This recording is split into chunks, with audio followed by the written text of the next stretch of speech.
supervivencia. Se recordarán que hablamos que hay conflictos de supervivencia: es el alimento, es el agua, es el vestido, es el techo, es la pareja y son los hijos. Porque esto tiene que ver principalmente con nuestra parte ¿qué? Biológica. El principio de la vida es mi bienestar biológico. Entonces yo lo que debo de estar buscando, ¿no?, desde esta parte es mi bienestar en cuanto a estos aspectos. Pero el cerebro límbico surge con muchos años posteriores de evolución. O sea, al principio éramos tan animales como los animales y esto, el cerebro va evolucionando. ¿Cómo descubren que el cerebro evolucionó? Con las primeras tumbas. Si me acompañan, aquí éramos cavernícolas. Ajá. Y en esta parte, pues era ir a cazar, era, ¿no?, la parte de la pequeña manada. No éramos hombres o mujeres, éramos machos y hembras. Aquí estamos en la parte precisamente tan animales como los animales, ¿no? Y precisamente cuando alguien en la modernidad se comporta de una manera diferente, decimos, uy, cavernícola, ¿no? Me encontré con un cavernícola.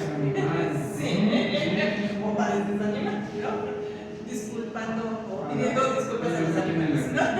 Entonces, y aquí la parte del cerebro límbico es que cuando empieza a surgir, ¿no?, la parte de nuestro desarrollo emocional, esta tiene que ver con las emociones, esta es la parte que controla las emociones, surge, pero surge para apoyar lo biológico, no surge para la parte racional, sino esto está estrechamente ligado con lo biológico. Por eso es que la emoción es tan alta, somos altamente emocionales, la emoción domina, ¿no? O sea, la realidad es que a ver una persona enojada, o sea, va a dominar, se desconecta, ¿no? Estamos hablando que la parte frontal, el hombro frontal es el que controla la emoción. Entonces hay una desconexión. Una persona con un golpe, un daño, un tumor va a tener poco control de impulsos. Pero bueno, regreso. ¿Cómo sabemos que surgen las emociones? Porque acá, ¿no?, el cavernícola se fue a cazar, entró un depredador, ¿no?, mata a la hembra, mata a los críos, entonces llega el cavernícola y dice, ya los mataron, ya, me voy por otra hembra, me voy a crear, ¿no?, otra pequeña manada. Pero igual se quedaba ahí los huesos, ¿no? O sea, ese ser se quedaba en el piso, ¿no?, como cualquier otro animalito que al morir pues se queda ahí y la madre tierra hace su proceso. Pero, oh sorpresa, ¿no?, nos damos cuenta que en un momento encontramos tumbas. ¿Por qué abrimos la tierra y colocamos el cuerpo, ¿no?, de ese cavernícola o de esa cavernícola? Porque surge la emoción, y la emoción se le llama afecto, ¿no?, que es la que hasta el día de hoy podemos reconocer como una de las emociones básicas. Entonces no solamente encontramos que se abre la tierra para colocar los restos, sino hay flores en representación precisamente del amor que tengo. Ya no eres una cavernícola cualquiera, ¿no?, ya eres mi madre, ya eres mi hermana, ya eres mi hija, y entonces surge esta parte del afecto. ¿Cuáles son las emociones básicas? Básicas, su combinación van a ser muchas otras, pero la básica va a ser precisamente enojo, alegría, afecto, miedo y tristeza. Son estas 5 emociones básicas. Y estas combinaciones van a generar más. Ahora, ¿me pueden pedir? sí, ¿Emociones qué? básicas son enojo, alegría, miedo, tristeza y afecto. Desde el profesor Fermín, ¿nacemos con miedo? Sí, el bebé tiene miedo solo a 2 cosas, a un ruido fuerte y a una caída. Son los únicos 2 miedos con los que nacemos. Todos los demás son miedos adquiridos a lo largo del tiempo. Pero sí nacemos con el miedo porque está vinculado a esta parte biológica. ¿Qué me dice el enojo? El enojo me dice, protégete. El enojo me dice, pon límites y resuelve. Entonces, a ver, cuando trabajo con los alumnos la parte de la violencia en el noviazgo, yo les comento, digo, a ver, si llega una persona cualquiera y te quiere mentazo, jalapos, cabellos, azotarte en el piso. La pregunta es, ¿te dejarías? Así, de la nada, alguien llega y va con todo. No, porque lo instintivo es que Protección. proteger. Un animal, si es atacado, ¿cuál es su postura? Se defiende. Contraataque. ¿Sí? Mueres tú o muero yo. Pero lo instintivo es salvar. Por eso es que la depresión es contra natura. Por eso es que la depresión es una parte en donde se está venciendo todo este mecanismo biológico de supervivencia. Porque lo real es que yo voy a buscar que proteger. Entonces, el enojo está para esta parte de protección. Es como el perrito compañía, ¿no? Que de alguna manera viene el extraño y entonces empieza a ladrar. No, o sea, ya no te sientes buena onda, ven en mala onda, pero por si las dudas, aquí no pasas, ¿no? Entonces, nosotros tenemos un territorio físico, mental, emocional, espiritual que cuidar. Por eso requiero de mi enojo, ¿no? El punto es que de alguna manera el enojo se empezó a volver una descarga, no una solución. Que aquí es donde la neocorteza nos tiene que apoyar. El enojo del abuelo, el enojo del tatarabuelo fue así de como león y empiezo y hago destrozos a los ojos, ¿no? Pero la realidad es que no estoy resolviendo y el enojo me dice, una, por límites, a mí no me tratas así, pero la segunda es, vamos a tener diferencias. Entonces aprende a resolver y establecer acuerdos y negociaciones. ¿Qué me dice el miedo? El miedo me está diciendo principalmente la parte de prevé y ten precaución, ¿no? Es que me da miedo llegar anciano y enfermo. Ah, pues prevé, toma acción antes de que eso suceda. Precaución, no hagas tonterías. ¿Sí? No manejes a alta velocidad, no lleves el auto si no lo has revisado. Entonces el miedo dice, aguas. ¿Qué está diciéndome el miedo? Cuídate. ¿Qué me dice el enojo? Cuídate. ¿Sí? ¿Qué me dice la tristeza? La tristeza, su función es para que yo pueda liberar lo que me duele. ¿Qué es lo único que le duele al ser humano? Lo que pierde. Las pérdidas. Así sea la medallita que me regaló mi mamá. ¡Oh, chispa! Se me perdió la medallita, ¿no? Obviamente, dependiendo de lo que yo pierda, va a ser la ventana de dolor, que es lo que conocemos como duelo, ¿no? Esta ventana de dolor puede durar, dependiendo mi pérdida, a lo mejor la medallita me dura 10 minutos. Una persona que pierda las piernas en un accidente puede tener una ventana de dolor de 1 a 2 años. Toda la vida. No, toda la vida es incorrecto. Si hay ventanas, el duelo debe de cerrarse. Si no se cierra, entonces se vuelve patológico. Entonces, aún la pérdida de unas piernas, aún la pérdida, el único dolor que puede durar toda la vida y es sano que dure toda la vida es la muerte de un hijo. Está establecido que son 20 años de duelo. Mínimo 20 años. Cuando un papá o una mamá nos dura 1 o 2 años. Si lo procesas, pero un hijo son 20 años. Es algo atípico, ¿no? Que primero. Sí, que primero fallece el hijo. Nunca se espera que sea un hijo. Por la cuestión de la vida, tú crees yo me voy el primero y mi hijo se va a Y yo lo que digo que sí perdimos una hermana, mi madre nunca Sí, ¿no? pero eso.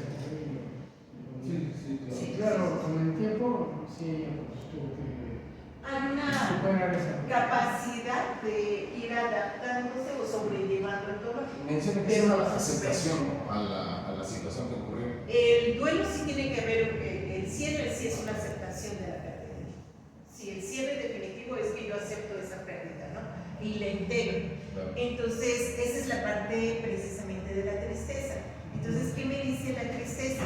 Que junto con mi sentido de pertenencia, porque tenemos este sentido de pertenencia muy alto porque nos movemos en manada, entonces es mi plumón, mi mamá, mi papá, mi perro, mi gato, mi cadena, mi, si se dan cuenta todo lo hablamos en torno a mí, ¿no? Entonces todo es en torno a mi existencia y lo que me rodea.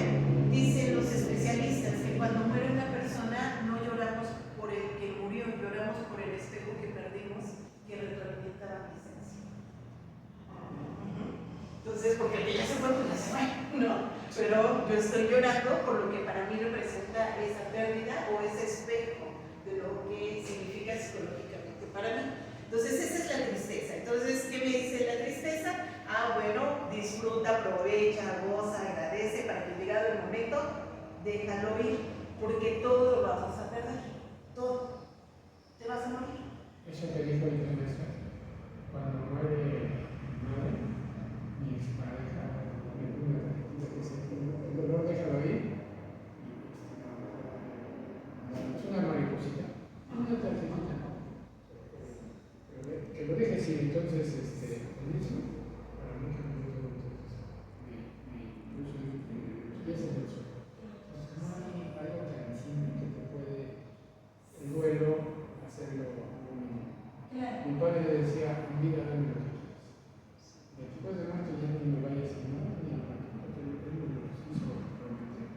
Era cuando estaba en la niña, era satisfacción.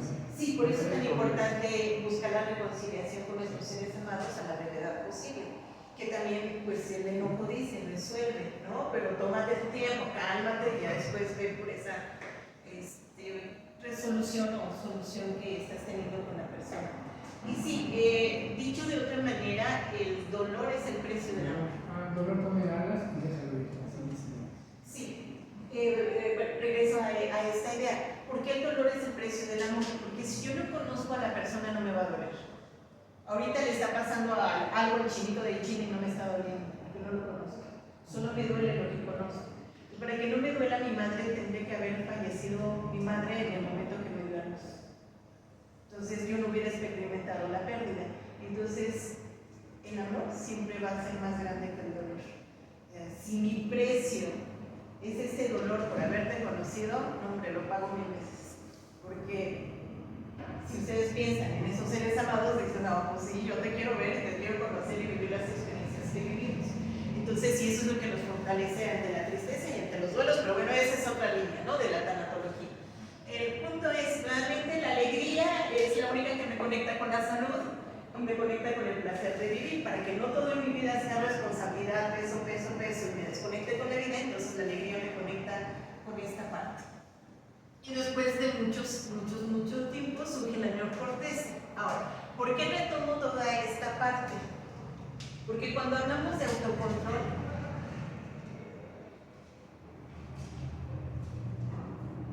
pregunta, ¿cuando estamos aquí hay autocontrol? Cuando éramos tan animales como los animales, ¿hay autocontrol? No hay autocontrol. No hay. Era instintivo. Era instintivo. Cuando estamos llenos de la emoción, ¿no?, cargados de la emoción, ¿hay autocontrol? Pues no, depende, ¿no? No, en la plena emoción, no metamos lo racional. Cuando estoy en emoción, traigo por ahí, pero. Siente la emoción y. No, pierdas el control. Y ahí lo vemos a los automovilistas que se bajan y se dan duro, ¿no? O todas las leyes, o todos los gordos, ¿no? Entonces, donde estamos en la emoción, tampoco hay autocontrol. Aquí no hay autocontrol. Entonces, ¿cuál es la parte que nos empieza muy a autocontrolar? La neocorteza, ¿no? En donde yo le doy como luz, claridad a esta parte. Ahora, ¿dónde empezamos a aprender el autocontrol? ¿A través de quién? De nuestra madre. Si la mamá no permite que el hijo tenga su individuación, el hijo va a creer que la mamá y él son uno solo. Entonces se va a dificultar el autocontrol. A ver, yo soy una mamá que tengo mucho miedo, soy sobreprotectora, entonces el niño, el bebé, siempre va a querer lo que la madre quiere, porque el bebé no se reconoce como alguien independiente, el bebé se siente una extensión de la mamá. El bebé es fácil, yo soy mi mamá, ¿no? Y bueno, me carga y todo. ¿Cuándo es mi individuación? Cuando pongo los pies en la tierra, me paro y entonces estoy parando en mi energía, y eso es una representación simbólica muy importante para nosotros. Ya puedo sostenerme con mis propios pies y entonces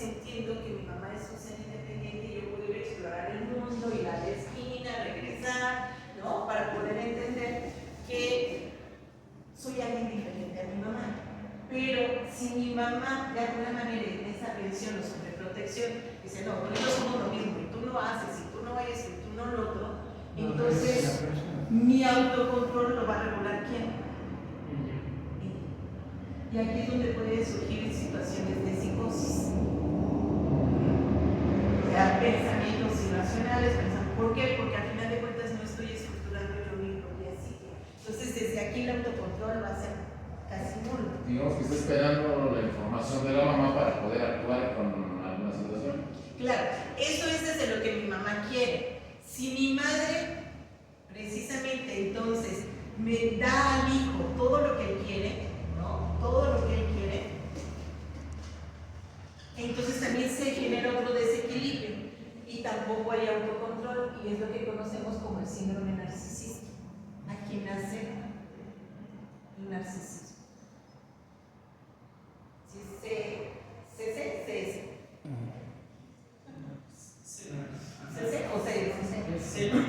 No, nada más. ¿Está bien? Sí. Entonces, sí, y surge esta parte narcisista. Ahora, cuando mi madre lo equilibra, entonces surge lo que la gama en donde estamos todos. Todos somos neuróticos. Porque en mi parte natural, yo quiero jugar todo el día, ¿sí? Pero mi mamá me dice, no puedes jugar todo el día, tienes que hacer la tarea. Y entonces hay una represión ¿de qué? De mis impulsos. Y esa represión de mis impulsos no lleva a ser, ¿no? Pero yo quiero que mamá esté contenta, entonces sí voy a hacer la tarea. Entonces por eso es que de alguna manera hay mucha represión dentro de nosotros y estamos en esta parte, y esta es nuestra parte sana. Entonces se reprime al ser humano cuando le ponen los límites y que no deja concluir de manera natural hasta donde satisfaga al ser humano, ¿no? Claro. O sea, yo quiero todo el día jugar. Claro. Sí, no, espérate, no puedes todo el día. Entonces ya viene ahí la... No puedo jugar todo el día porque mi mamá me está diciendo que no juegue todo el día. Y entonces, ¿qué es lo que entra en la mamá? La reportes. Es la parte de decir, a ver, no puedes jugar todo el día, o no puedes comer dulces todo el día, te vas a enfermar, ¿no? Y esta es la parte que entonces le da luz precisamente a poder controlar todo esto. Ahora, los mecanismos que nos dio el maestro Fermín es precisamente un apoyo de la neocorteza para poder dominar estos dos aspectos que tenemos como seres humanos, ¿no? Que si la respiración, que camina, que coco wash, es que te conviene, es que es bueno para ti, tú lo vas a lograr, ¿no? Entonces toda esta parte. Ahora, ¿qué es lo que más nos podría funcionar en la parte del autocontrol? Ahora, la parte que nos va a funcionar más es permitirme reconocer que algunos mecanismos de control de mi madre eran de mi madre, ¿no? Y que precisamente pueden o no aplicar conmigo, ¿sí? A lo mejor mi mamá me rompía la hoja cada vez que me salía mal la letra, y hoy estoy yo en una tendencia perfeccionista. Yo tengo que hacer todo bien y lo tengo que hacer todo perfecto y me tiene que salir excelente, y si no me angustio. Bueno, entonces lo que yo tengo que procesar es, entiendo lo que mi mamá quería lograr conmigo, pero me doy permiso de equivocarme. Me doy permiso de reconocer que estoy haciendo lo mejor. Cuando yo proceso esto, me permite tener claridad, y cuando tengo esta claridad, el cerebro límbico cede a eso. El pensamiento genera la emoción y la emoción genera la acción. Pensamiento genera emoción, la emoción genera la acción. Entonces, si yo lo proceso, y ahora, ¿cuál es mi búsqueda?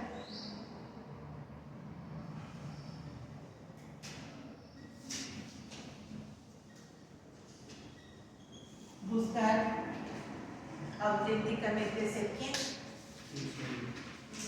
Yo mismo, ¿no?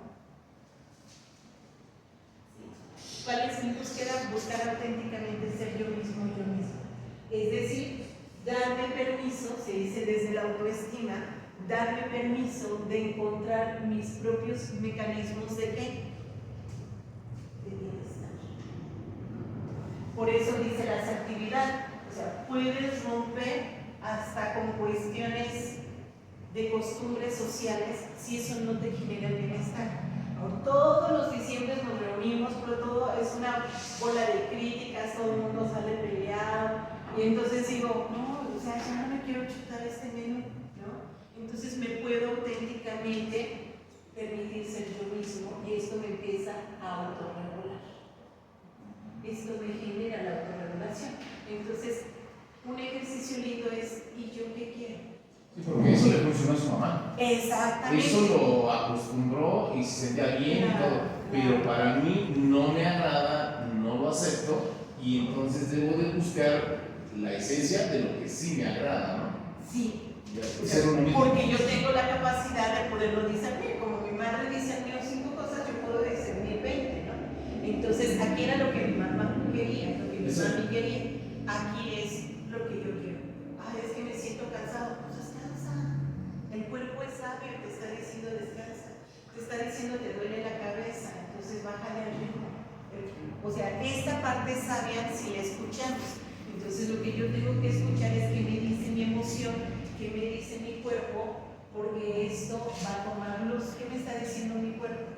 Que tengo que cuidar. ¿Qué me está diciendo mi emoción? Ay, pues que me agarran de burrito, entonces ya tengo que poner límite. Entonces hay que escuchar a la emoción, porque la emoción nos está diciendo cómo cuidarnos y cómo protegernos. Y aquí es donde podemos de alguna manera tomar lo mejor de mi madre en una gratitud de su esfuerzo, pero también yo construiría mi propio camino. Y esta parte invariablemente nos lleva a una autogestión de una manera amable. ¿Por qué? Pues porque de alguna forma es una conexión conmigo más amorosa. Y de manera natural vamos a ir buscando nuestro bienestar. Hasta un perrito, ¿no? O sea, ay, acaricia, ¿no? Y le quitas la rabia, acaricia. O sea, porque de manera natural buscamos nuestro equilibrio y nuestro bienestar. Entonces, esta es como la parte. El efecto es importante. Esta es como otra mirada del autocontrol, esta es otra mirada de cómo gestionamos nuestras acciones. Eso es una necesidad humana, ¿no? Ah, sí. Entonces, obviamente, sí, poder comprender que cuando la otra persona está en emoción, pues ahí, tiempo fuera, ¿no? Vamos a buscar precisamente equilibrar, porque de alguna manera, si no, pues va a ser, yo digo, furia de titanes. Sí, y es la parte de. En una pelea todos pierden, ¿no? Sí, y es la parte de ir aprendiendo precisamente la templanza, ¿no? La templanza es poder de alguna manera ir ejecutando esta conexión conmigo para hacer algo. Respiro, lo que sea el maestro, ¿no? Respiro profundo, tomo espacio, lo reviso, lo proceso y lo acciono, ¿no? De manera Como una decisión después. ¿Qué pasa cuando el hijo ya te quiere sobrepasar esos límites que tú le pones? Y él ya quiere, tú le das todo, y él quiere, de cierta manera, controlarte o abusar ya de lo que tú le estás dando.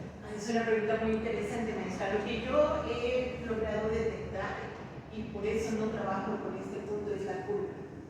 Generalmente cuando un padre o una madre educan desde la culpa, le dan todo. Es que no pude estar contigo, es que no te deseaba, ¿no? Y entonces como no te deseaba, pues, o sea, siento esa carga. Entonces hay cargas ocultas que están llevando a ese papá o a esa mamá a educar desde esta culpa. O sea, está buscando algo para sustituir y compensar lo que no pudo hacer o lo que no quiso hacer en ese momento. Entonces, y el hijo va a decir, me lo debes. Algo traes, pero me lo debes. Entonces el hijo se va a volver más demandante. Por eso es que sobrepasan los límites. Porque el lenguaje del papá o la mamá es que te lo debo y el hijo, pues me lo debes. Y entonces a mí me das cargo y a mí me das, y me das, y me das, y me das. Y no hay un sentido de gratitud, no hay un sentido de valorar, no hay ningún sentido. Porque se genera este juego psicológico. Entonces lo que el papá o la mamá deben de comprender es que, por ejemplo, una mamá que no quería al bebé, o sea, no es que no quisiera al bebé, lo que yo he trabajado es lo que no quiere son las circunstancias a las que llegas. Sí, o sea, no es que no quiera a su bebé, sino no hay apoyo, no hay dinero, ¿no? Entonces, lo que generalmente sucede, digo, hay sus excepciones, pero es que la madre dice, no puedo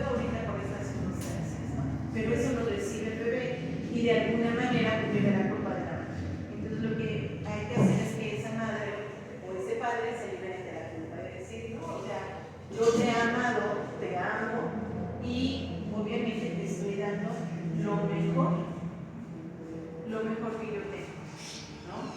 Pero eso no significa que obviamente no me toque educarte.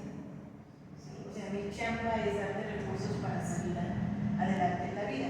Lo voy a decir con otras palabras, no estoy para que me ames, estoy para darte recursos de que salgas adelante, ¿no? Si por añadidura puedo obtener tu amor, qué padre, ¿no? Habrá que ser una constitución entre nosotros. Y la otra parte, también oculta, por la cual se le da, digamos, como todo al hijo, ¿no? Puede ser mis propias carencias o mi propia historia. Por eso nos invitan a trabajar nuestra historia y nuestra personalidad. Porque entonces yo no quiero que tú pases lo que yo pasé. O le doy lo que yo no tuve. Sí, sí, ¿no? En un sentido, pues, amoroso de protección, pero no funcional. ¿Sí? O sea, todo lo mueve el amor, pero no es funcional. Entonces, desde ahí, pues, tomar como claridad y hacer cosas diferentes. Porque al final, ¿cuál es mi objetivo? Tu autonomía. ¿Cuál es mi objetivo? Que seas una persona de valores. ¿Cuál es mi objetivo contigo? ¿No? Que sepas resolver. Entonces, como que establezco bien mi objetivo, mi chamba de educación, y entonces este punto toma más claridad en mi función materna o paterna. ¿No? O sea, no lo hago porque estoy de buenas, ¿no? Hay madres que educan o padres que educan de acuerdo al estado de ánimo. Estoy de buenas,